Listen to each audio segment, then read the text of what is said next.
오늘은 요한계시록 46번째 시간입니다. 음녀 바벨론의 실체가 밝혀지다 라는 제목으로 요한계시록 17장 1절에서 6절 상반부까지를 전하도록 하겠습니다. 이제부터 나오는 본문은 이제 7대접 재앙이 사실상 사건으로서의 큰 전개는 끝났는데 오늘부터 나오는 본문은 바로 그 7번째 대접 재앙과 관련해서 조금 더 자세한 설명을 하면서 이 바벨론의 큰 성 바벨론, 즉 짐승에 속한 용에 속한 그 세력들이 멸망과 심판, 그리고 또 그리스도의 어린 양의 신부로서의 교회죠. 이제 새 예루살렘이라고 불릴 수 있는 교회에 대한 상징물입니다.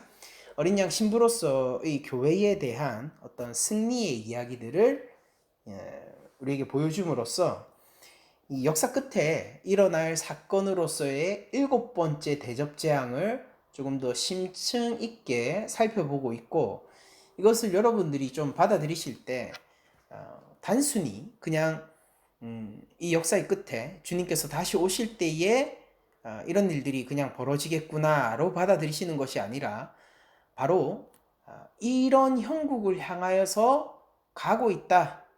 이 마지막 하나님께서 이 땅을 심판하실 때, 즉 예수님께서 심판주의 권세를 가지고 이 땅에 다시 오실 때까지 이 역사의 진행 방향과 이 역사의 참 의미, 참 본질이 이런 형국으로 나아가고 있는 것이구나 라고 이 진행형으로도 동시에 받아들이셨으면 좋겠습니다. 그러니까 아주 마지막 결과로서의 본문이자 동시에 오늘 우리가 역사를 진행해 나가고 역사 속에 살아가는 우리들이 이 ing형으로 받아들여야 되는 본문이 바로 이번 본문인 것이죠.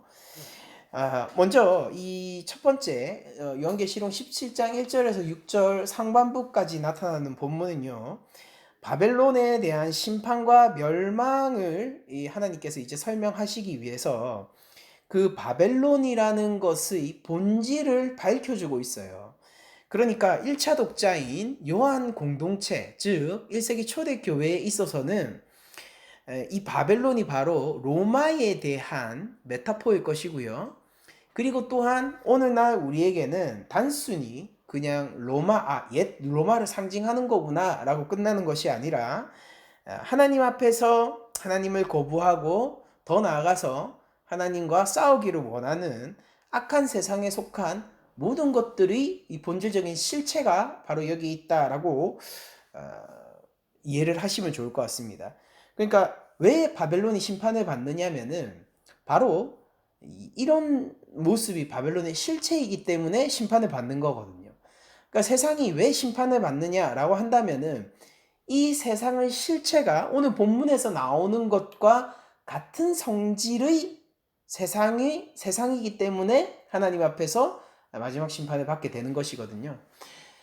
그러니까 우리가 기독교에 대해서 사람들을 이 마지막 심판의 어떤 이야기를 통하여서 무언가 불안을 조장하고 협박함으로써 교세를 누리고, 어떤 사람들이 예수님을 믿지 않는 것으로 이제 지옥을 간다, 이 땅에 마지막 심판이 있다, 이런 불안감을 조성해서 기독교의 유리한 형태로 사람들의 마음을 움직이려고 한다, 뭐 이런 그 얘기들을 하는 사람들이 있습니다.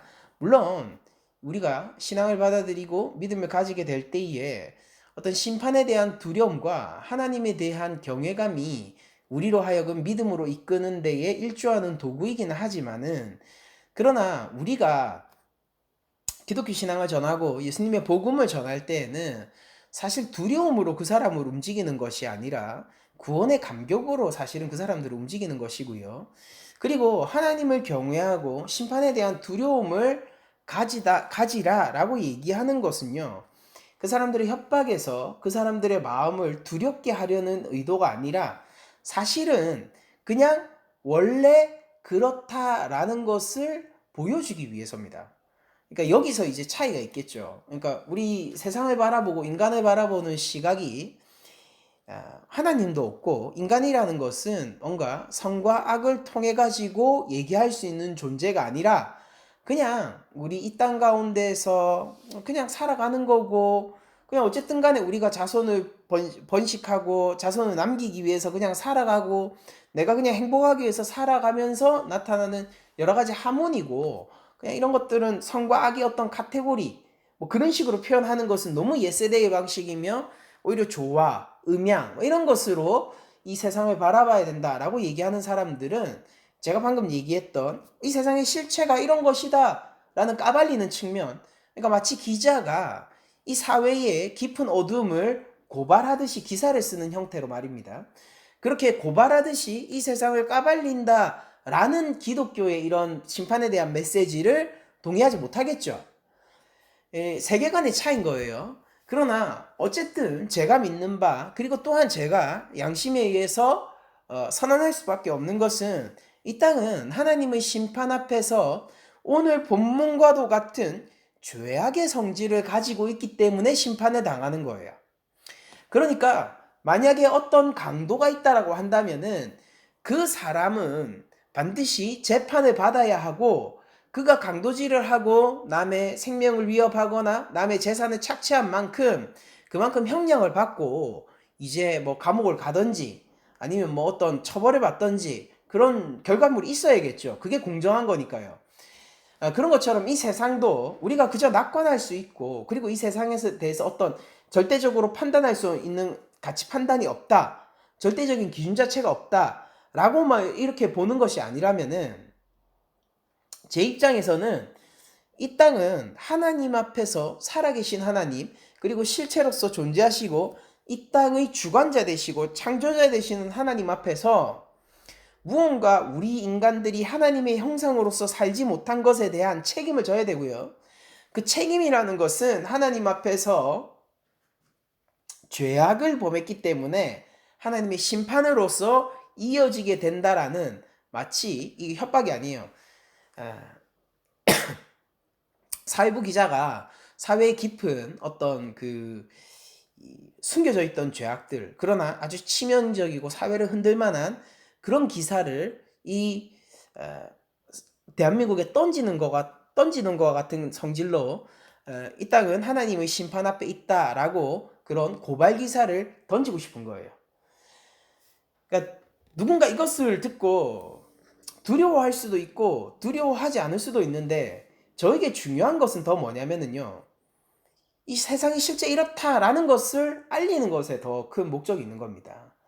모든 그 설교자들 혹은 모든 전도자들이 이제 저와 같은 시각을 가지고 하나님의 심판을 전달하는 것만은 아니겠으나, 나 적어도 이 설교에서의 태도는 무엇이냐면은, 여러분들 우리가 죄인이고요, 하나님 앞에서 죄인이고요, 그렇게 되었을 때에 하나님은 우리를 심판하시는 데에 그 심판이 내려오는 이유는 하나님 때문이 아니라 우리의 죄 때문입니다. 이걸 고발하는 거예요, 지금. 그러니까 이걸 받아들이든 받아들이지 않든, 그리고 이것에 대해서 어떤 평가를 이거는 이거 협박하는 거야, 이거는 이 일종의 가스라이팅을 통해서 이 그리스도 신앙을 받아들이게 하기 위해서 사람들을 억압하는 거야, 뭐 이렇게 판단을 하든, 아니면 이것이 참으로 그러하다라고 얘기를 하고 믿음으로 돌아오고 회심을 하든지, 뭐 어떤 판단을 내리든 그건 다음 문제고요. 지금 이 설교에서 제가 얘기하고 싶은 첫 번째 스테이지는 뭐냐면은, 여러분들 이 땅은 하나님의 심판이 내려올 만한 성질의 세상입니다.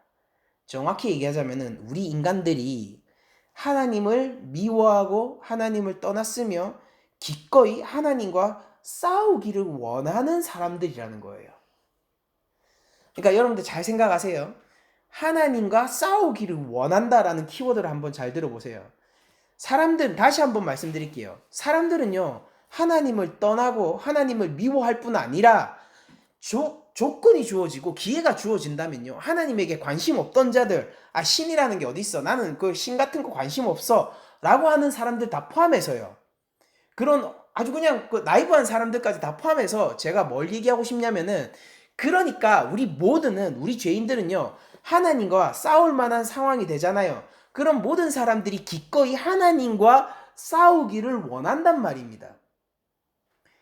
그런 관점을 가지고 오늘 본문을 보면서 과연 요한계시록에서 나와 있는 이 바벨론의 어떤 근원적인 악한 성격이 무엇인지 한번 살펴보고, 그리고 당시 요한 공동체를 핍박하고 있었던 로마 제국의 악한 지점이 무엇인지 살펴보고, 더 나아가서 오늘날 우리들이 속하고 있는 바로 우리 인류 공동체가 아주 오랜 역사 가운데서 하나님 앞에서 근원적으로 잘못하고 있는 죄악의 성질이 무엇인지 한번 살펴보자고요. 그러니까 그것 때문에 심판을 당하는 거거든요. 여기서 오늘 본문을 보니까 일곱 천사 중 하나가 이제 요한에게 옵니다. 그리고 말하는데 이리로 와라 라고 얘기하면서 뭘 보여주기를 원하느냐 하면은 많은 물 위에 앉은 큰 음녀가 받을 심판을 보이겠다라고 해요. 그러면은 여러분들이 이 많은 물 위에 있다는 게 어떤 것인지 조금 궁금하실 수 있는데, 사실 우리가 조금만 인내심을 가지고 읽다 보면은 15절에 이 뜻에 대해서 나옵니다. 제가 미리 말씀드릴게요. 15절, 계시록 17장 15절이에요. 또 천사가 내게 말하되 네가 본 바 음녀가 앉아있는 물은 백성과 무리와 열국과 방언들이다 라고 하면서, 그 물이 뭐냐, 음녀가 앉아있는 물이 뭐냐, 이 세상 전체다, 인류 공동체 전체다, 열방이다, 이렇게 얘기를 해줬어요. 그쵸? 만국이에요. 자, 그러면은 이 많은 물 위에 큰 음녀가 앉아 있는데, 이 음녀라는 것은 그 단순히 음란한 여인, 그러니까 성질적으로 뭐 이렇게 좀 참 이 음란함을 가지고 있는 여인, 이런 게 아니라 실제로 이 창기의 짓을 하고 있는 사람의 뉘앙스에 더 가까워요. 그래서 이 사람이 음란한 것을 좋아하는 사람이다 라는 뉘앙스를 넘어서요, 실제 지금 성창이라든지 아니면은 지금 그 배우자를 버리고 간음을 하고 있던지, 아니면은 이제 공식적으로 많은 남자들과 잠자리를 하고 있던지, 뭐 그런 식으로 실제 행위적으로도 이미 그런 음란한 성적인 죄악을 저지르고 있는 사람을 여기서 나와 있는 음녀라고 얘기를 하는 거예요. 자, 봅시다. 이 음녀가 물 위에 앉아 있는데, 이 물 위가 세상이니까, 아니 이거는 우리에게 이걸 떠올리게 하죠. 공중권세를 잡고 있는 바로 사단을 떠올리게 하지 않습니까? 그쵸? 그리고 이 본문은요, 우리가 어디에 대응되는 본문이냐면은 계시록 12장에서 13장을 보시게 되면은 그 짐승들, 우리 666 나왔던 거 기억하시죠? 그래서 광야에서 하나님이 우리 교회를 보살피시고 용이 그 여인을 잡아먹기를 원하고 막 바다에서 짐승 올라오고, 그 부분하고 이게 대응되는 부분이에요. 오늘 본문 이제부터 쭉 나오는 게 그 본문과 대응되는 본문일 건데, 바로 이 큰 음녀는 당연히 우리가 계시록 12장에서 나왔었던 하나님을 대적하기로 원하는 무적행에서 기어 올라온 붉은 용, 또한 일시적으로 하나님의 허락하에서, 하나님의 주권 아래에서 일시적으로 공중권세를 잡고 있는 그 사단을 가리키는 언어입니다. 그리고 더 나아가서 이 큰 음녀는요, 기본적으로 로마를 상징하고 있기도 해요. 자, 제가 말씀을 드릴게요. 그게 어떤 식으로 이루어지는지. 자, 봅시다. 그런데 왜 공중권세를 잡고 있는 사단이라고 얘기하지 않고 많은 물 위에 음녀가 앉아 있는 것으로 설명을 했냐면은, 이 세상, 음녀가 앉아 있는 이 세상의 본질적인 성격을 규정하는 데 있어서 심판의 영역을 좀 드러내고 싶어가지고 요한이 이런 그 배경을 설정한 거거든요. 그러니까 여러분들, 하나님이 이 세상을 심판하실 때에 큰 물로서 심판하시고, 하나님의 진노가 바다 혹은 많은 물로서 구약에서 묘사가 되고 있는데, 이 세상을 많은 물이라고 묘사하는 것을 통하여서 마치 노아 시대 때 이 세상이 물 가운데 잠겨 있는 듯한, 이미 심판을 받은 듯한 이미지를 오늘 전해주기로 원하는 거예요. 그러니까 이 음녀가 많은 물 위에 앉아 있다는 것은 이 세상이 어떤 성질을 가지고 있다? 음녀와 함께 하나님 앞에서 심판을 받을 만한 성질을 가지고 있다. 즉 심판받을 죄악된 세상 위에 사단이 권세를 누리고 있더라. 권세를 떨치고 있더라. 이게 바로 오늘 본문에서 보여주는 이미지예요. 자, 그럼 다음 구절로 넘어갑시다. 그러면서 이 음녀는 가히 음녀답게 자신 혼자만 망하는 것이 아니라 많은 다른 남자들을 음행하도록 만드는데요. 거기에 나와 있는 대표적인 사람들을 오늘 본문 2절에서 이렇게 얘기하고 있죠.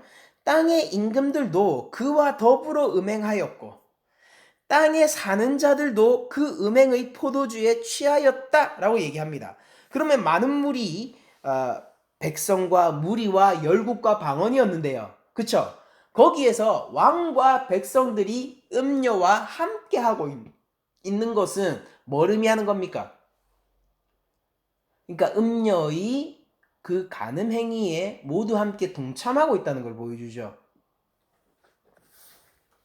그리고 구약에서부터 전통적으로 음행은 곧 우상숭배를 의미하고 있었고, 당시 로마에서 그리스도인들을 박해할 때 공식적으로 그리스도인들을 박해하게 되는 첫 번째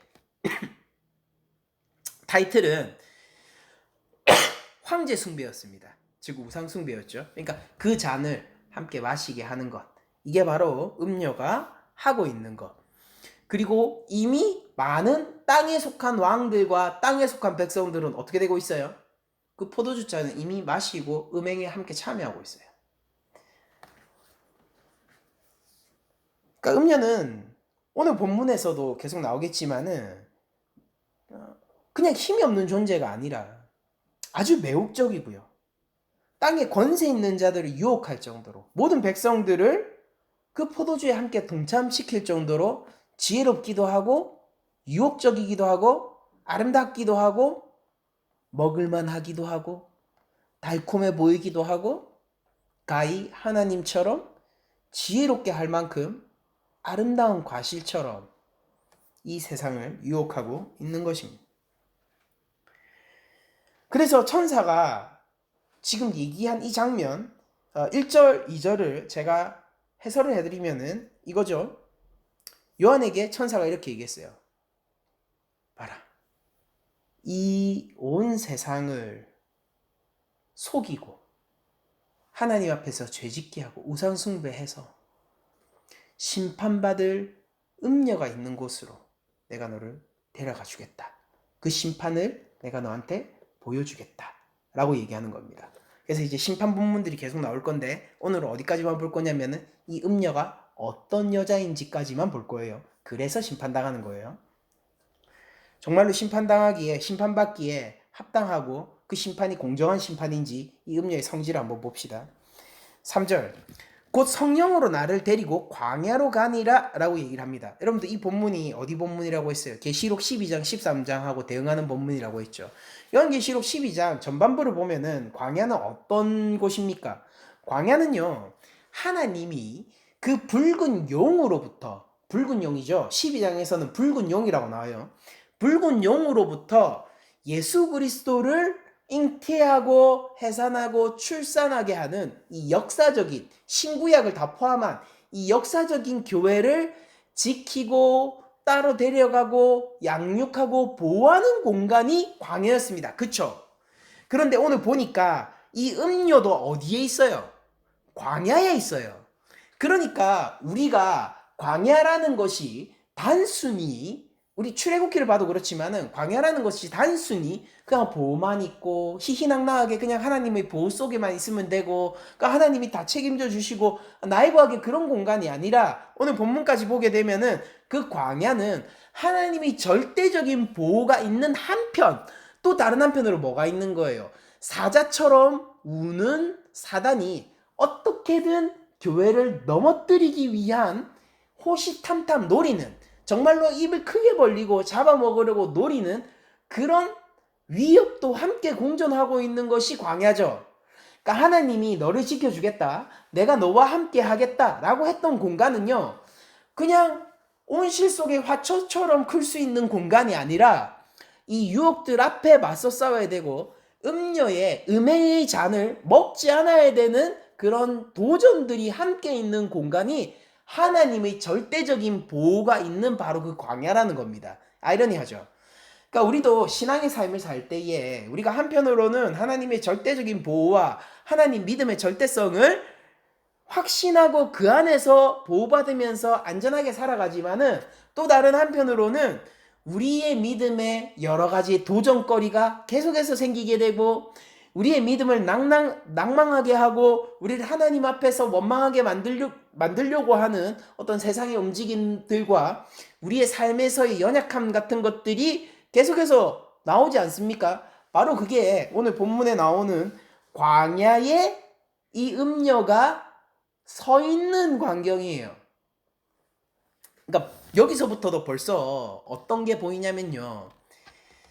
하나님이 교회를 지키고자 하셨는데 요한계시록 12장에서는 그쵸? 근데 이 음녀는요. 하나님이 교회를 지키시겠다라는 그 결정에 반해서 교회를 넘어뜨려야겠다라는 실제적인 활동을 하고 있는 세력으로 그려집니다. 이 구도를 잘 보세요. 그러니까 이 음녀는요. 단순히 하나님의 눈밖에 난 게 아니고요. 적극적으로 하나님과 맞서 싸우기로 하고 있는 거예요. 단순히 하나님 기준에서 뭔가 잘못된 일 몇 가지를 하고 있는 것이 아니라요. 하나님과 기회가 된다면은 하나님의 결정에 반하여서 직접적으로 하나님과 맞서 싸우기를 원하고 있는 겁니다. 계속 한번 가볼게요. 성령이 나를 데리고 와서 광야로 갑니다. 그러니까 내가 보니 여자가 붉은빛 짐승을 탔다라고 합니다. 붉은빛 짐승을 탔는데 그 짐승의 몸에 하나님을 모독하는 이름들이 가득하고 7머리와 10뿔이 있으며 자 이거 우리 많이 봤죠. 요한계시록 13장 1절 제가 다시 한번 읽어드릴게요. 바다에서 올라온 짐승이요. 그러니까 붉은 용이 성부의 흉내를 내고 바다에서 올라오는 그 짐승이 성자의 흉내를 냈었죠.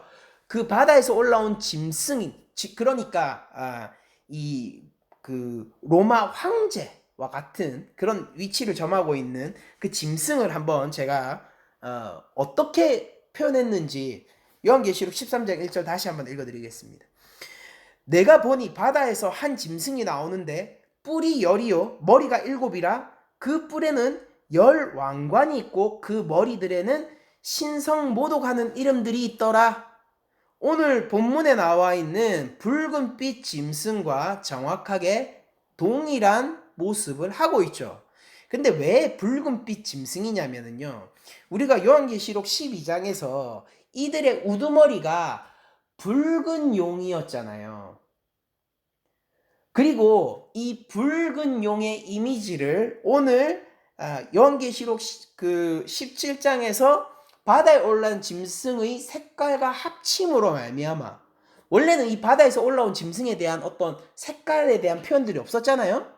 근데 오늘 본문에서는 바다에서 올라온 이 짐승을 붉은색이라고 묘사함으로 말미암아 이 음녀 바벨론 그리고 붉은 용 그러니까 사단과 이 그들을 따르고 있는 바로 로마의 황제 권력 이것을 같은 초록은 동색이다 뭐 이런 것처럼 같은 성질의 것이다 그들이 한 몸이다 마치 그리스도와 우리 교회가 하나인 것처럼 마치 그들은 한 몸이다 한 공동체다 라는 것을 더욱더 부각시키기 위해서 이런 붉은색 짐승이라는 말로 붉은색 용을 떠올리게 한 거예요. 그런데 이게 어떤 효과를 가지고 있냐면은 여러분들 생각해 보십시오. 그 음녀가 앞서서 천사가 뭐라고 설명했어요? 그 음녀가 그 왕들을 꼬셔가지고 음행에 동참하게 하고 그리고 그 진노의 포도주잔 하나님 옆에서 사실은 진노의 포도주잔인데 보기에 너무 달콤하고 그리고 너무나도 유혹적이고 매혹적이니까 그 음행의 포도주잔을 함께 마시게 만들잖아요. 그렇게 됐을 때 그 결과적으로 어떻게 되느냐면은 이 둘은 뗄래야 뗄 수 없는 하나가 된다는 걸 보여주는 겁니다. 만약에 이 음행을요 단순히 성적인 죄악을 넘어서서 우상 숭배까지 우리가 생각해 봤을 때 이 모습, 이 짐승이, 바다에서 올라온 짐승이 붉은빛 짐승이었다라는 이 이미지가 전해주는 그 충격은 어떤 식으로 받아들여졌겠습니까? 이 초대교회에게는. 내가 만약에 황제를 숭배하는 그 우상 숭배의 길로 가게 되면은 단순히 하나님 앞에서 뭔가 한 가지 잘못하는 정도를 넘어서서 내가 음료와 한 몸이 되는 거구나. 내가 원래 그리스도와 한 몸인데, 여러분들 이 17장 이후로 계속 본문을 보면은요, 그리스도와 한 몸이 된 신부교회가, 어린 양의 신부교회가 나올 거예요. 그들은 거룩하고 정결할 것입니다. 근데 오늘 나오는 음녀는 더럽고 부정하고 유혹적이지만 파멸적이란 말이에요.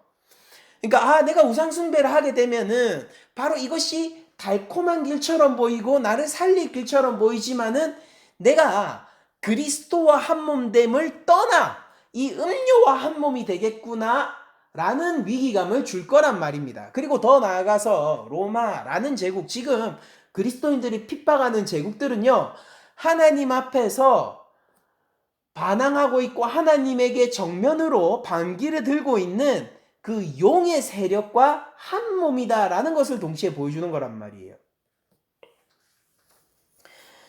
그리고 또 붉은빛 짐승이라는 것 자체가 굉장히 사치스럽고 호화스러운 색깔을 상징하고 있기도 합니다.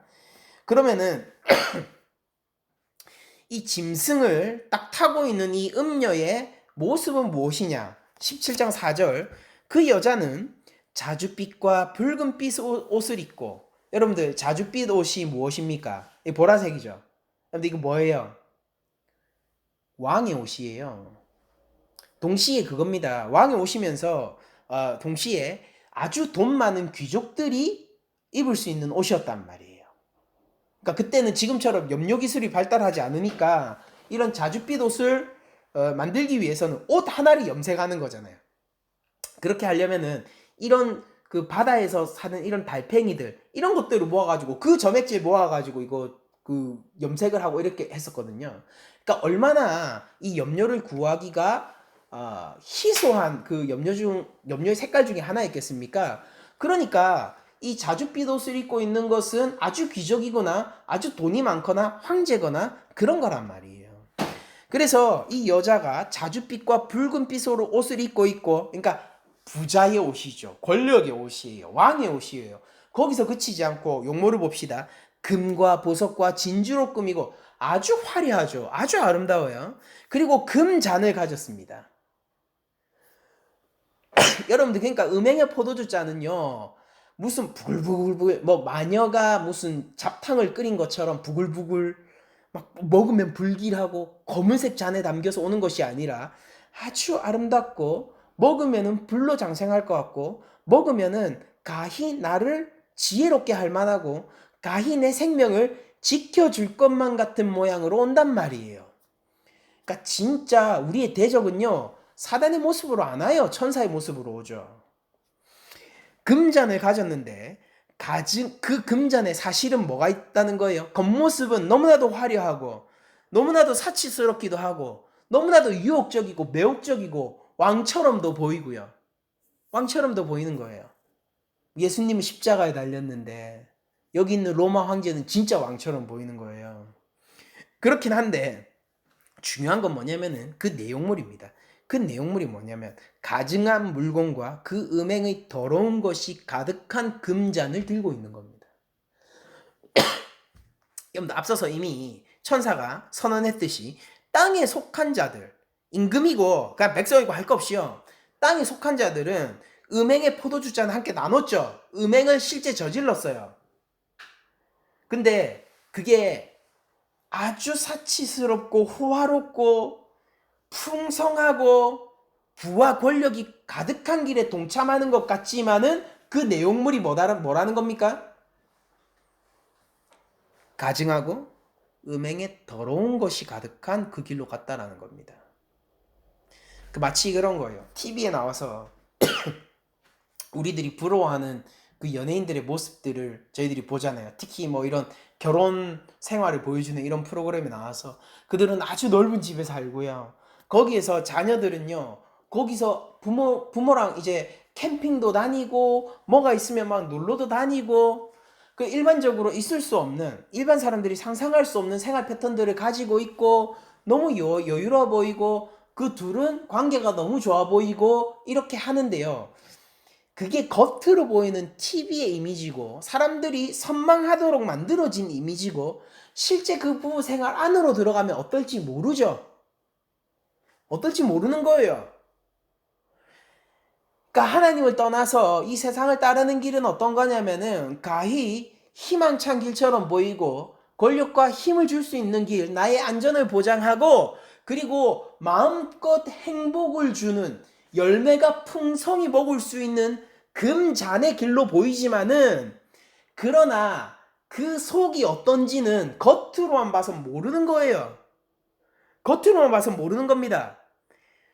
우리는 이 본문을 통해서 오늘 말씀을 통해서 그 세상이 우리에게 주고 있는 그 길에 그 속 내용이 무엇인지 그 본질이 무엇인지 그 화려한 금잔 안에 담겨있는 그 내용물이 뭔지 우리가 무엇을 맞이게 될지를 우리들이 알게 되는 거란 말입니다.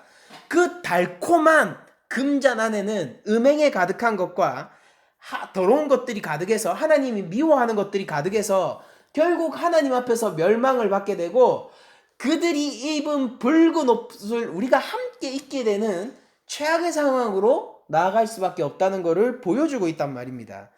여러분들 보세요. 요한계시록 12장 3절 앞에 있었던 그 본문을 읽어드릴게요.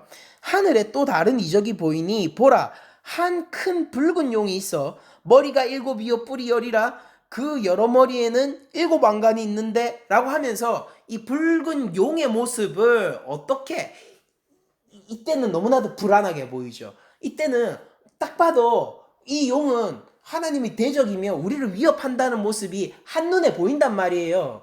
그런데 이 붉은 용이 오늘 본문에서는 어떻게 묘사됩니까? 그 본질은 붉은 용이에요. 하나님을 위협하고 성도의 생명을 위협하는 존재란 말이에요. 괴물이란 말이에요. 그런데 오늘 본문에서는 아주 아름다운 모습, 세상이 줄 수 있는 가장 좋은 것들을 줄 수 있을 것 같은 모습으로 와서 잔을 내민단 말입니다. 그리고 그걸 마시면은 함께 하면은 어떻게 됐냐면은 그 음료 밑에 물 가운데 수장되는 도시가 돼버리고요. 무슨 말인지 아시겠어요? 그러니까 이걸 떠올리세요. 노아 방주 사건을 떠올리세요. 하나님의 진노, 그 물 아래 잠기게 되는 도시가 되는 거고요. 아무리 큰 제국이라 하더라도 하나님의 진노 가운데 잠기게 되면은 그 도시가 무슨 소용이 있습니까?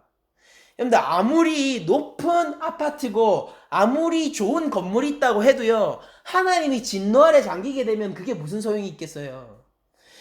그러니까 그 잔을 받아드는 순간 그 물 가운데 하나님의 진노의 물 가운데 떨어지게 되고 그 하나님의 심판 가운데 두려움으로 갈 수밖에 없는 짐승의 길에 동참하게 되는 것이고 그 음녀가 타고 있는 탈 것은 바로 자신을 숭배하라고 하는 로마 황제의 모습을 하고 있는 붉은 짐승을 타고 있단 말이에요. 여러분들 얼마나 많은 왕관을 쓰고 있고 얼마나 많은 머리가 있고 얼마나 많은 권세가 있습니까? 반면 십자가에 달린 우리의 왕을 보세요. 그 머리에 있는 것은 가시면류관이란 말이에요. 십자가 위에 있는 현판을 보세요. 이스라엘의 왕 그 뭐 때문에 붙였습니까? 조롱의 의미로 붙였잖아요. 그러니까 여기 이런 상황에서 누가 짐승의 잔을 받지 않겠으며 누가 이 음녀의 잔을 받지 않겠습니까? 그러나 지각 있는 자는 보란 말이에요. 짐승의 수를 세어보라고 했잖아요. 그게 666이라고 했잖아요. 모자란 것, 미치지 못하는 것, 흉내내는 것. 그러니까 시각을 바꿔서 이렇게 생각해 보세요. 여러분들 얼마나 가진 게 없는데 가지고 있는 것처럼 흉내를 내고 싶으면은 온몸에 보석을 걸치겠습니까? 여러분 저는 모르지만은 진짜 부자 동네를 가면은요 거기서 화려하게 입고 있는 사람들은 보통 동네 주민이 아니라면서요. 추리닝에 쓰레빠 신고 그냥 길거리를 돌아다니는 사람이 그 동네 주민이라고 하더라고요. 그러니까 저는 잘 몰라요. 이제 그런 것처럼 거기에서 동네 주민이 아니고 그 부자 동네 아닌 사람들이 그 부자 동네를 동경하고 그것을 흉내내고 싶어서 명품을 걸치고 거기서 화려하게 입고 다니면서 그 동네 거리를 누비면서 그 잠시 잠깐 부유한 기분을 맛보는 거잖아요. 그러나 정작 정말로 많은 것을 재산을 가지고 있고 그 동네에 살고 있는 사람은 그냥 추리닝에 쓰레빠 끌고 나와가지고 편의점 가가지고 삼각김밥 하나 사가지고 오는 겁니다. 그러니까 본질이 뭐냐는 거예요. 본질이. 그러니까 세상이 우리에게 화려한 것을 약속해 주려고 할 때에 저들에게 참 화려함과 참 아름다움과 참 권세가 없으니까 이런 편협한 아름다움과 이 흉내내는 권세와 흉내내는 영광들로 우리를 포섭하려고 하는구나 라고 우리가 오늘 계시록 본문을 통해서 생각을 한번 뒤바꿔 보고 우리의 시각을 한번 교정해 보자라는 것입니다. 아름답죠. 유혹적이에요. 그러나 우리들은요. 우리의 겉을 보지 않고 중심을 판단하시는 하나님의 성질을 닮아 그 성품을 따라가 우리도 무언가를 볼 때에 그 겉을 보지 않고 그 중심을 보는 연습을 해야 되고 우리가 그렇게 배워야 됩니다. 본질이 무엇인지 보아야 한단 말이에요. 우리를 행복하게 해줄게 라는 덧없는 약속, 화려한 약속이 아니라 실제 행복이 있는가가 중요한 것이고 내가 너를 부자되게 해줄게 라는 확신에 찬 어조가 중요한 게 아니고요. 그가 실제 나를 부자로 만들어줄 수 있는 능력이 있는가가 중요한 것이고요. 내가 너를 끝까지 책임져 줄게 라는 공수표가 얼마나 설득력 있게 우리에게 얘기하는가가 중요한 게 아니라 실제 그가 나를 보호하기 위해서 어떤 행동을 하고 있는가가 중요한 거예요. 하나님은요. 세상을 창조하심으로 자기의 권세를 증명하셨어요. 그 이상이 필요 없습니다. 어떤 것을 더 요구하실 겁니다, 여러분. 여러분들 세상을 창조하신 하나님의 손길 앞에서 여러분들 어떤 능력과 권세가 하나님께 있습니까? 라고 얘기할 거예요. 갖고 와 보세요. 세상이 얘기하고 있는 모든 권세를 가지고 와 보세요. 우리 창조준 하나님 앞에 가지고 오버란 말이에요. 그러니까 우리가 어떤 권세를 선택해야 되겠습니까? 얼마나 설득력 있는가, 얼마나 잘 포장되어서 전달되는가가 아니라 실제 그러한가의 문제란 말이에요. 실제 그러한가. 창조주 하나님 앞에서 들이대는 권세들은 참으로 초라해질 뿐이고 창조주 하나님 앞에서 그 권세들이라고 해봤자 그냥 우리 눈에나 대단한 것이지 실제 권세의 차원으로 돌아가면은 그러니까 유치짬뽕한 거 아닙니까? 어떤 것이 되었든지 간에.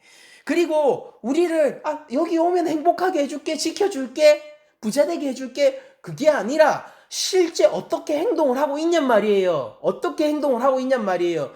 우리를 위하여서 성자를 주신 우리 성부 앞에서 독생자 예수 그리스도를 우리를 위해서 이미 우리에게 내어주신 하나님 아버지 앞에서 과연 우리를 보호한다, 우리를 사랑한다라는 그 행동적인 증명을 할 수 있는 그 사랑 앞에서 우리에게 그 사랑을 뛰어넘는 그 보호하심에 대한 강력한 의지를 뛰어넘는 그런 행위를 할 수 있는 존재가 있으면은 한번 데리고 와보란 말이에요. 하나님의 그 십자가 사랑 앞에서 우리를 보호하네, 지키네, 우리를 행복하게 해주네 그 모든 말들이 공허해질 뿐이란 말입니다. 그러니까 화려해요. 붉은 옷을 입고 있고 왕의 옷을 입고 있고 자줏빛 옷을 입고 있고 온몸에 보석이 넘치고요. 금잔을 들고 있어요.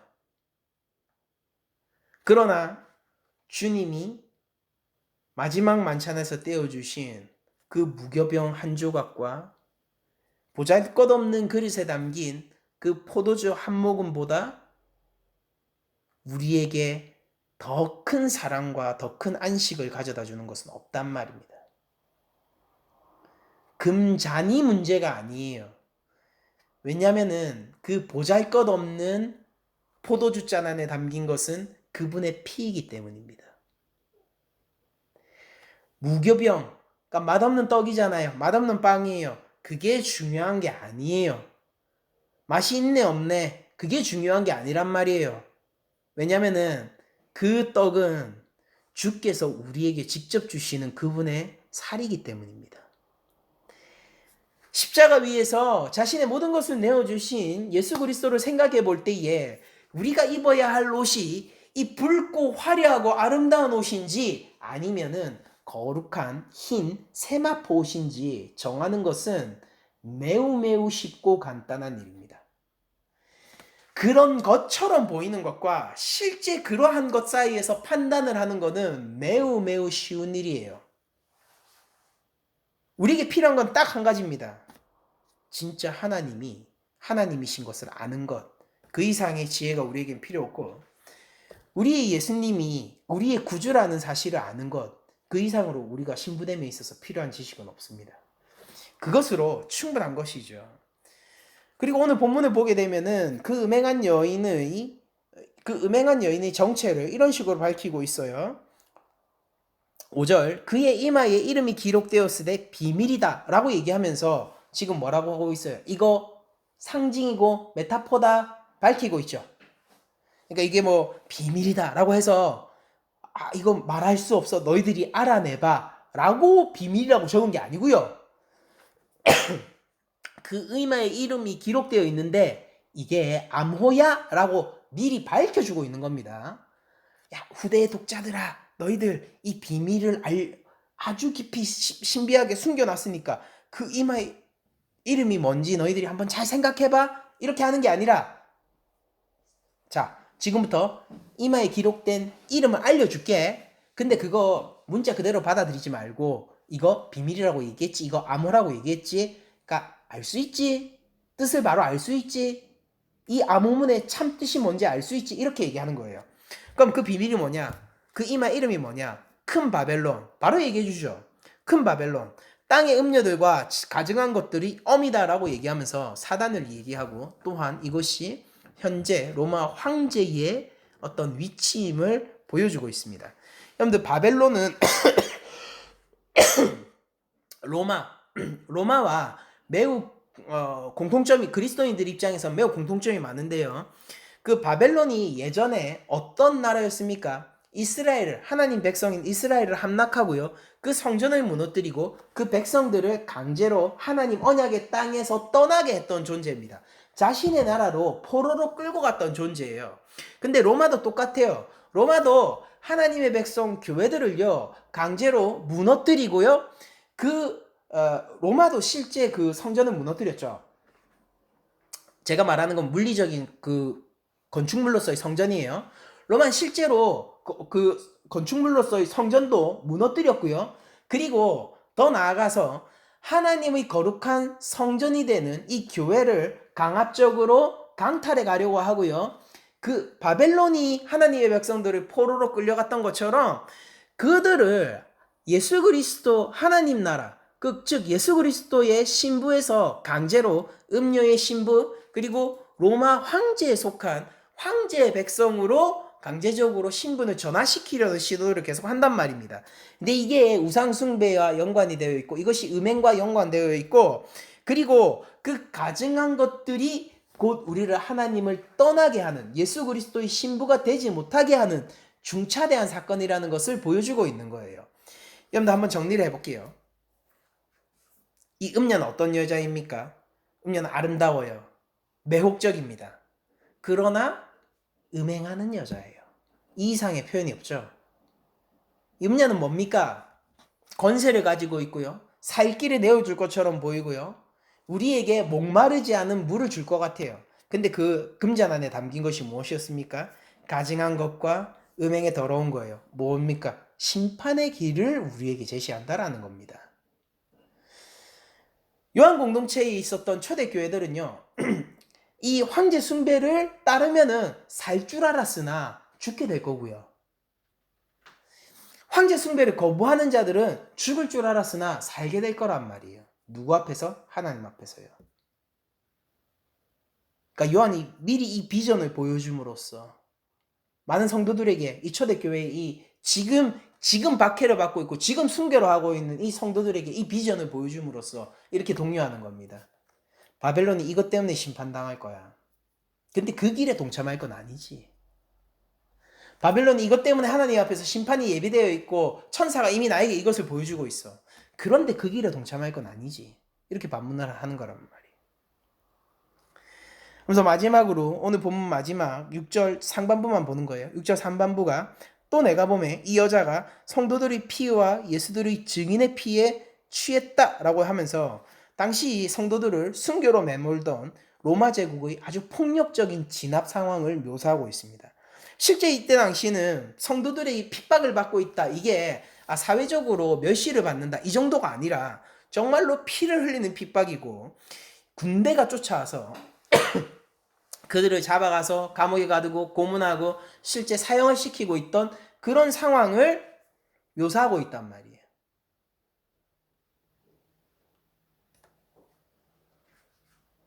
많은 그리스도인들이 이때 당시에 주의 길을 쫓는다 했던 사람들이 이런 딱 핍박이 오니까 많은 사람들이 이미 한 3분의 1 정도는 배교를 하거나 이미 교회를 떠나거나 이런 일들이 벌어졌단 말입니다. 그러니까 어제까지는 신실한 주 안에서 한 형제 자매인 줄 알았는데 이 사람이 예수님을 사랑한다라고 하고 주 안에서 내가 생명을 얻었다라고 찬양하던 사람들이 이 국가적인 박해가 오니까 바로 내가 사실은요 왕 대신 어린 양의 백성이 아니고요 제가 황제님의 백성입니다 라고 하면서 마음을 돌렸단 말입니다. 마음을 돌렸단 말이에요. 왜냐하면은 그 황제가 주는 길이 너무 매혹적이라서요. 살 수 있잖아요. 살 수 있단 말입니다. 다시 경제활동을 할 수 있고 사회적 위치도 되찾을 수 있고 그리고 전 그리스도인으로서 로마 안에서 활용도도 있었을 거란 말이에요. 선전에 이용되기도 하고 그걸로 또 돈을 챙길 수도 있었을 거고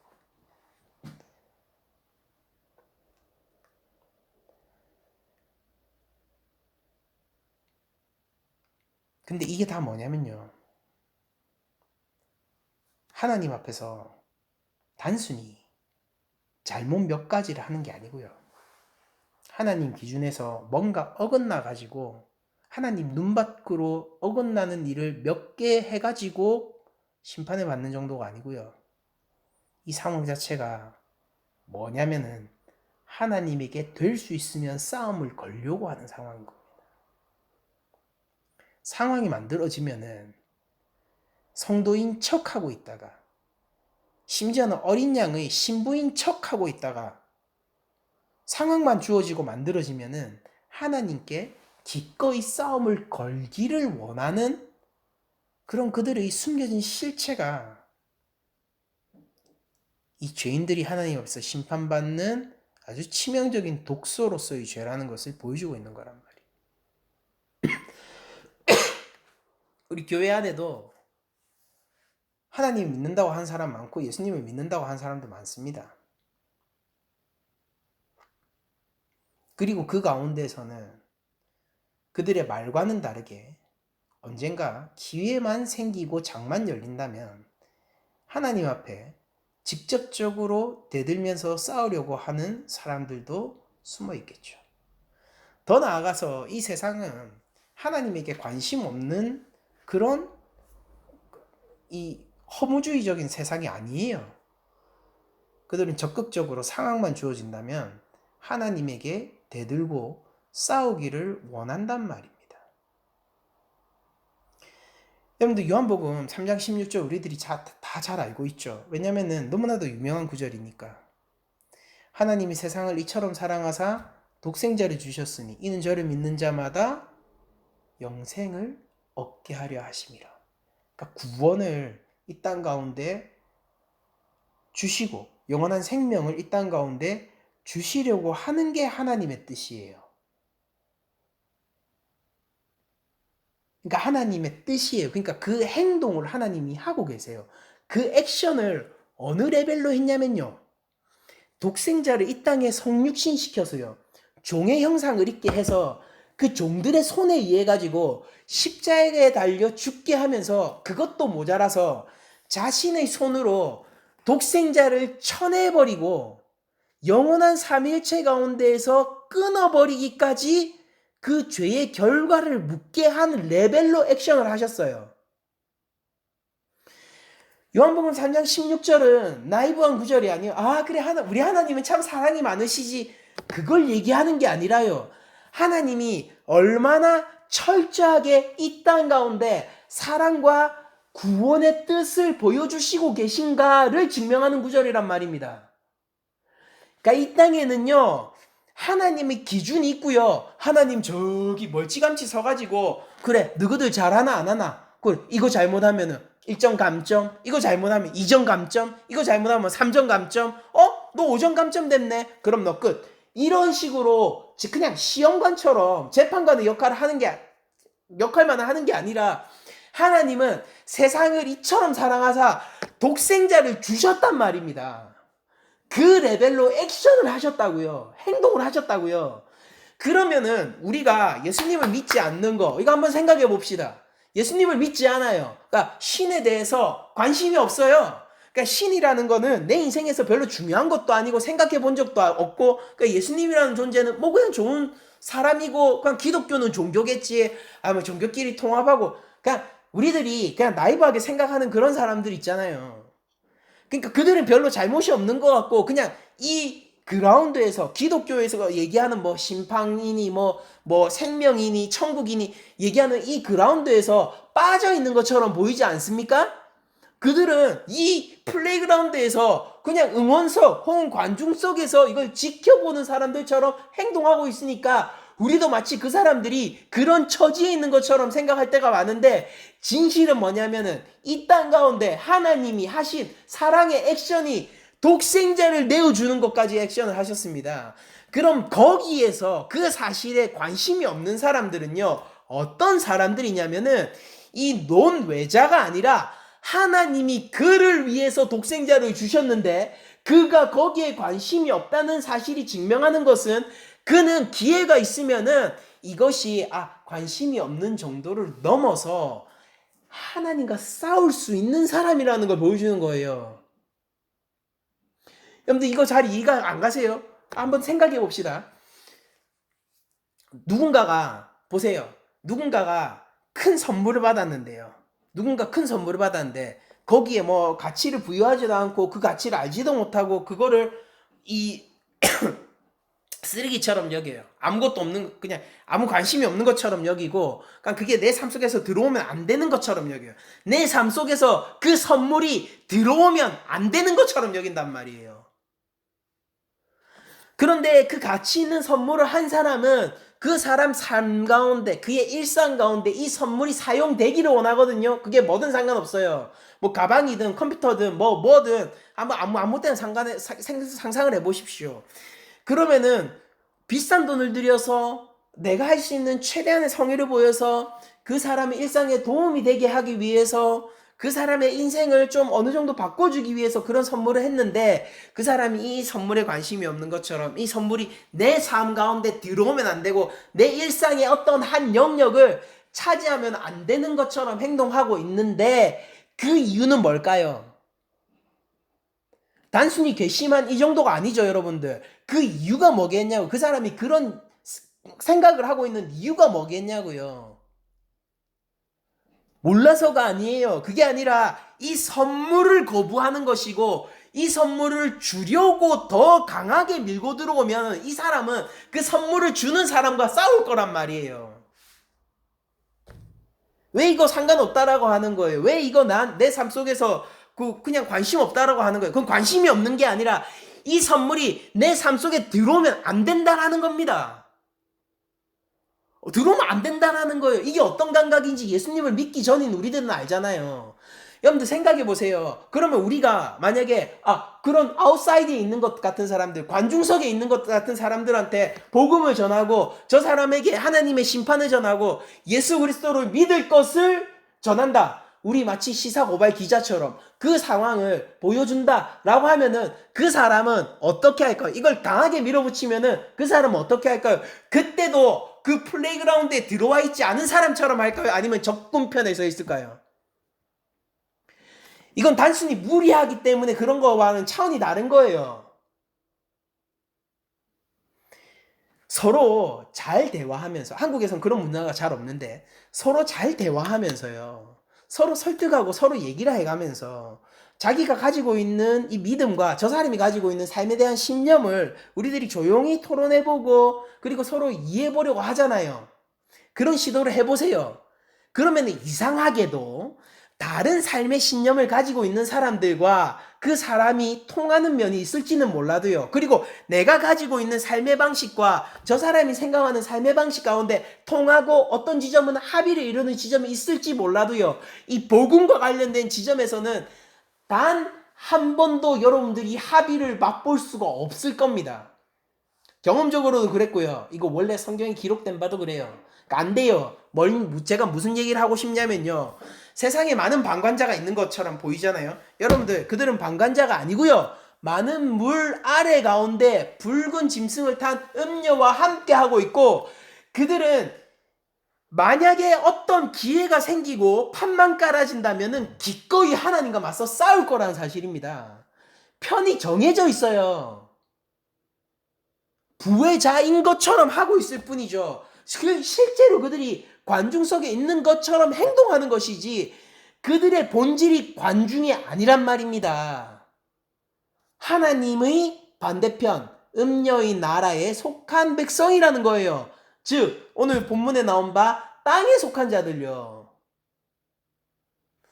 여러분들, 그리스도인 되신 여러분들, 그러니까 음료 바벨론의 실체가 밝혀지다가 오늘 본문의 제목인데, 오늘 설교의 제목인데, 이걸 보고 이제 더 이상 나이반 생각하지 마세요. 그냥 순진무구하게 이 세상에는 하나님 앞에서 그냥 이게 방관자들도 있고 하나님을 아주 격렬히 적대하는 사람들도 있고, 그게 아니라 본질적인 성격이 뭐냐면은, 예수님 가운데 있지 않은 자들의 본질적인 성격이 뭐냐면은 하나님의 백성을 무너뜨리고 하나님의 뜻을 적대하기를 원하는 음녀의 세력이 이 세상의 본질적인 속성인 거예요.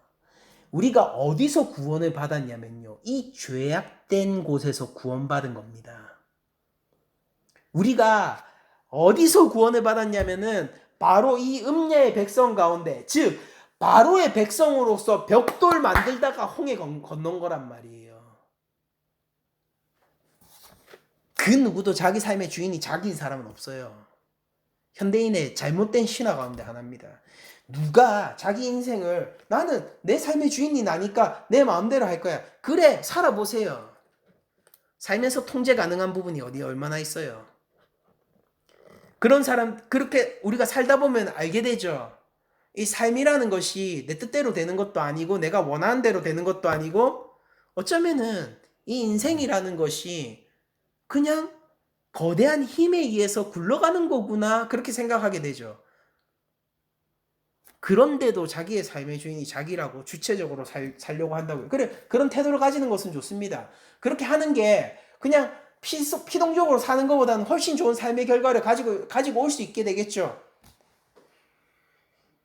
근데 제가 관심 있는 건 뭐냐면요, 실제 그렇게 선언함으로써 그 사람은 정말로 자기 삶의 주인이 될 수 있느냐 마느냐고요. 제가 지금까지 알고 있는 바로는 그 사람이 그렇게 생각하고 살아간다 하더라도요, 그 사람의 삶의 주인이 자기 자신이 되진 않아요. 그저 자기 자신을 위해서 살 뿐이죠. 자기 자신을 위해서 사는 것과 실제 내 삶의 주인이 나인 거와는 차원이 다른 얘기예요. 나를 위해서 살 뿐인 거예요.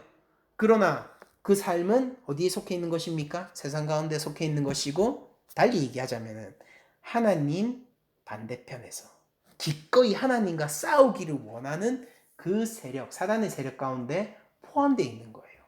부외자로 보이고 관중석에 앉아있고 응원석에 앉아있는 것처럼, 이 플레이그라운드에 전혀 속하지 않은 것처럼 보이는 사람들도 뭐라고요? 하나님과 싸울 수 있으면은 싸우기를 선택하는 사람들이란 말이에요.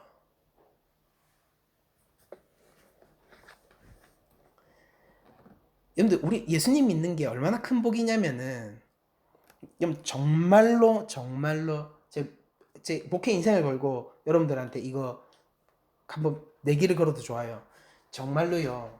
사람들은 복음을 싫어해요. 미워한단 말이에요. 받을 수 없는 거예요, 이게 원래. 우리가 어떻게 하나님을 사랑할 수가 있습니까? 우리가 왜 하나님 나라 백성이 되기를 원하는 거예요? 이 불가능한 일이 우리에게 왜 일어나냔 말이에요. 우리가 본디 진노의 자녀였는데, 우리가 본질상 진노의 자녀였는데, 어떻게 이제 하나님의 양자됨의 가운데에서 하나님의 자녀가 되고 예수 그리스도의 순결한 신부로서 교회라고 자청하게 됐냔 말입니다. 그리고 생각해 보세요. 여러분들 하나님 믿기 전에 내가 어떤지 아시죠? 그때 여러분들 아주 극렬하게 예수님 반대하던 사람들이에요. 대부분 관중성이 있다고 느꼈죠. 근데 솔직하게 얘기해 보십시오. 싸울 수 있으면 하나님과 싸운 사람들 아니었습니까? 우리? 만에 하나 사태가 발생하면은 하나님 편에 서느니 하나님과 싸우는 자들 아니냐냔 말이에요.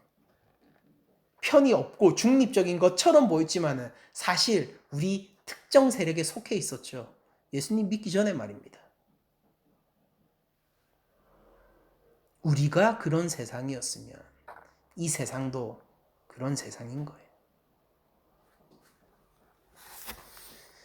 오늘 본문은 음녀 바벨론의 실체를 밝힘으로써 말미암아 로마의 실체를 밝히고 그 로마가 하나님 앞에서 어떻게 성도들을 유혹하고 그런 행위로서 말미암아 하나님의 구원의 뜻에 반하는 그 행위로서 말미암아 어떻게 심판받고 파괴되고 멸망되어 갈지에 대한 이 초반부 이 로마의 실체, 세상의 실체, 사단의 실체, 근원적인 성격을 밝히는 본문이 오늘 본문이었는데 이 본문을 통해서 초대교회 성도들이 그러므로 내가 큰성 바벨론 음녀의 잔을 마시지 않고 끝까지 예수 그리스도를 따르는 길을 그리스도의 그 피의 잔을 마셔야겠구나 라고 결단한 것처럼 여러분들 우리도 오늘 본문을 보면서 이 세상이 아주 화려한 것처럼 보이고요.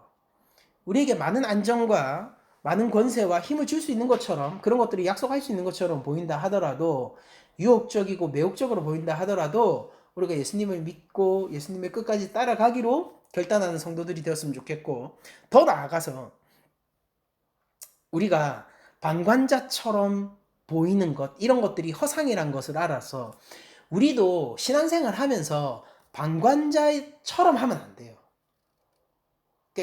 그런 나이브한 생각을 버리고 내가 확실히 하나님의 백성, 하나님 나라의 백성, 예수 그리스도의 신부 교회로서의 길을 가야겠다라고 결단하며 성령으로부터 도움을 구하는 여러분들이 되시길 축원합니다. 그